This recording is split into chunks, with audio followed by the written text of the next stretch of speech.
Afternoon. पीछे उड का प्रयोग हम बताए थे और मॉडल वर्ब में हमको लगता है कि ये दो चार और यूज है जो आपको जानना होगा, लेकिन इसके पहले आप क्या करेंगे, यदि आप पीछे वाले वीडियो देखेंगे तो ये आगे आने वाले जो वीडियो है उसमें आपको बहुत ज्यादा हेल्प होगा समझने के लिए। इसके लिए एक ऑप्शन आएगा आई बटन, उसको आप क्लिक करेंगे ताकि वो पीछे वाले वीडियो आप देख सकें।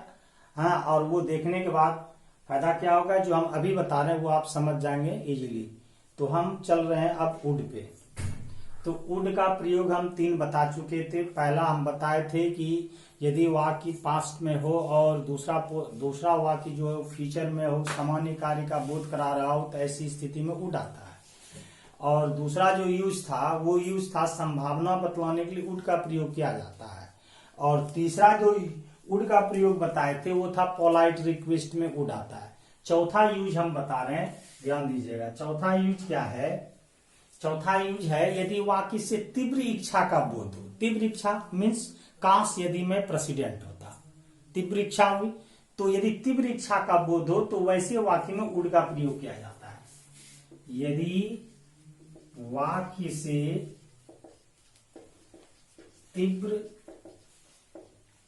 इच्छा का बोध हो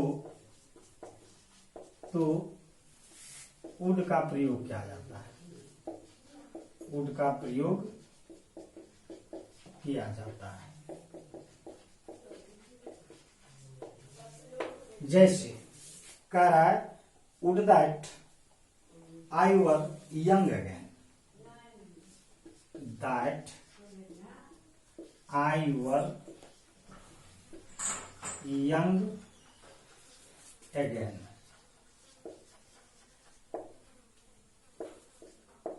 ऐसे एक ट्रिक हम आपको बता देते हैं कि वह वाक्य जो दैट से प्रारंभ हो उसके पहले ब्लैंक रहे, तो ये समझ लेना है कि उसमें हमको वुड का प्रयोग क्या करना है, तो यहां हम वुड लगा देंगे। इसका अर्थ हुआ कि काश यदि मैं पुनः यंग होता।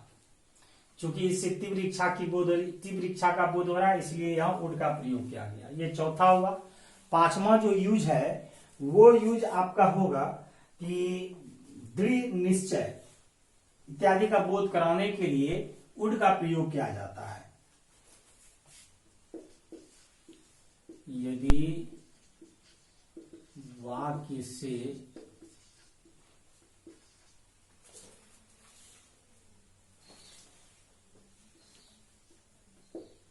दृढ़ निश्चय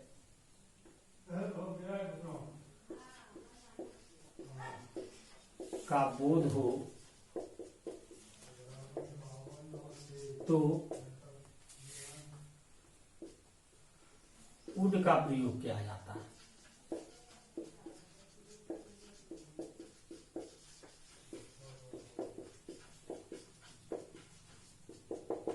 दृढ़ निश्चय क्या है?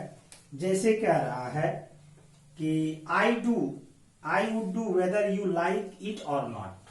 आई dash do whether you like it or not, कि मैं इसे अवश्य करूंगा चाहे आप इसे पसंद करें या ना करें। तो दृढ़ निश्चय का बोध हुआ, इसलिए इसमें हम क्या लगाएंगे? वुड। नेक्स्ट जो है छठा जो होगा वो वाक्य है यदि वाक्य से प्राथमिकता, पसंद इत्यादि का बोध होता हो तो वैसे वाक्य में वुड का प्रयोग किया जाता है।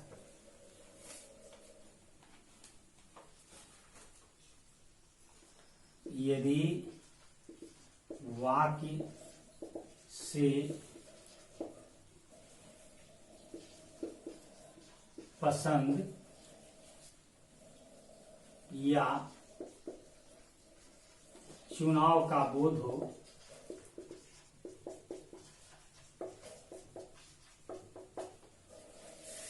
तो वुड का प्रयोग किया जाता है।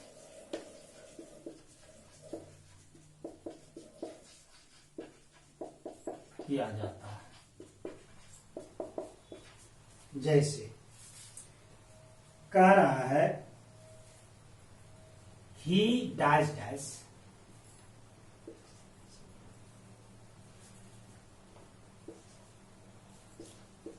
rather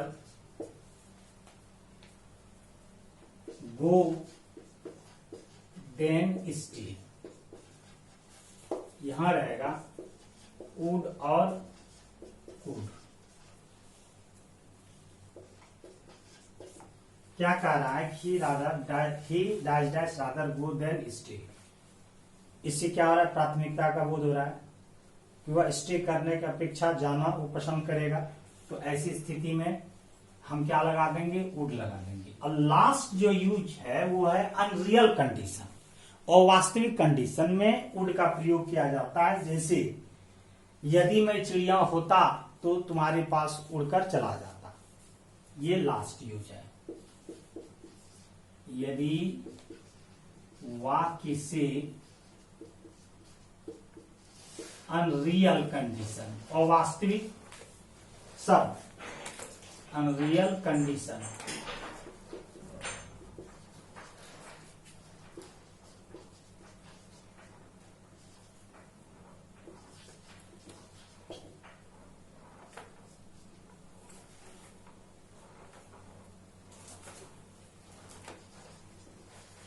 शर्त का बोध हो तो वुड का प्रयोग किया जाता है।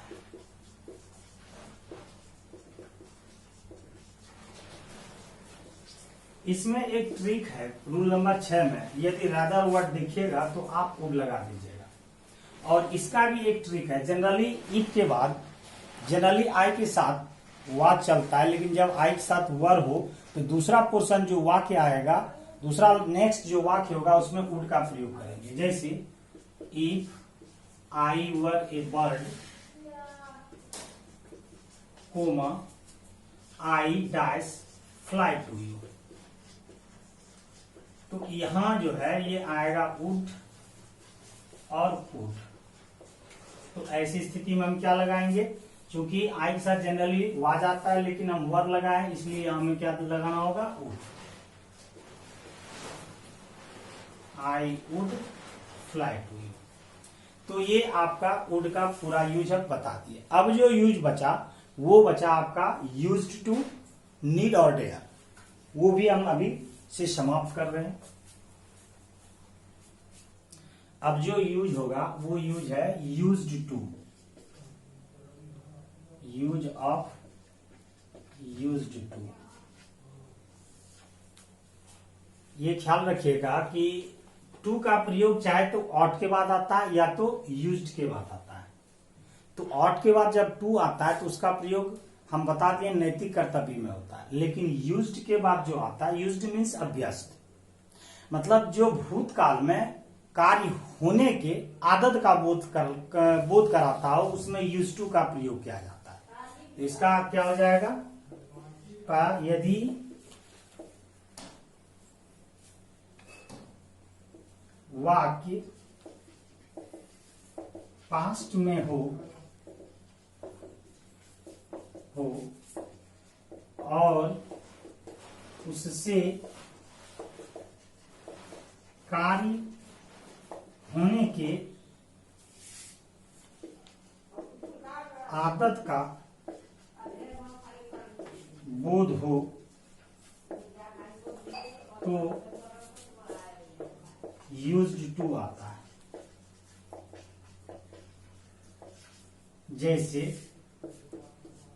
ही dash to play in his childhood. तो यहां हम क्या लगा देंगे, यूज्ड मीन्स वह बचपन में खेला करता था। दूसरा जो होगा वो है नीड। इसका प्रयोग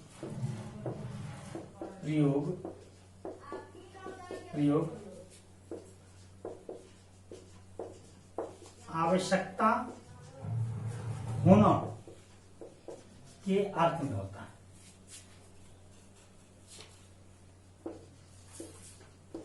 अर्थ में होता है। जैसे he need not go there। और तीसरा इसके बाद जो है यूज, ये सभी मार्जिनल है, हम आपको बता दिए थे ये जितने भी हैं तीन, ये मार्जिनल वर्ब है। मॉडल वर्ब आपका समाप्त हो गया। ये मार्जिनल वर्ब है जिसमें यूज टू आता है, नीड आता है, डेयर आता है। और डेयर का प्रयोग हिम्मत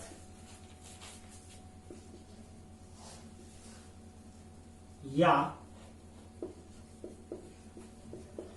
साहस करने के अर्थ में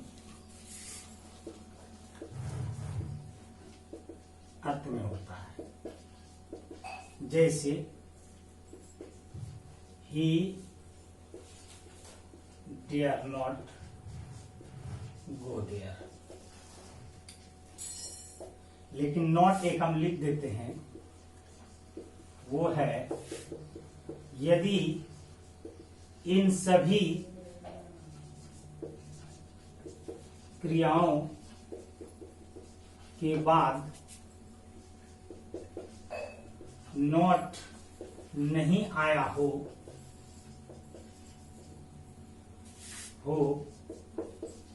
तो वह मेन वर्ब कहलाता है। मेन वर्ब कहलाता है। जैसे he dares to go there, वह वहां जाने का हिम्मत करता है।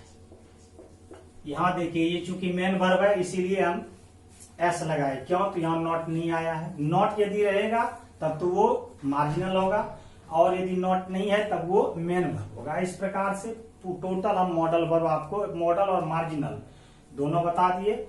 ये चैप्टर आपका फिनिश्ड हो गया।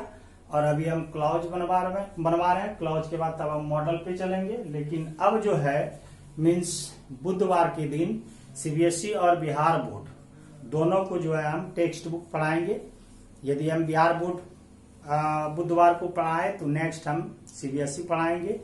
अब टेक्स्ट बुक चलेगा और आई होप, मुझे उम्मीद है कि आप इसे अवश्य बहुत मेहनती से देखेंगे, लेकिन सब्सक्राइब करना भूलिएगा।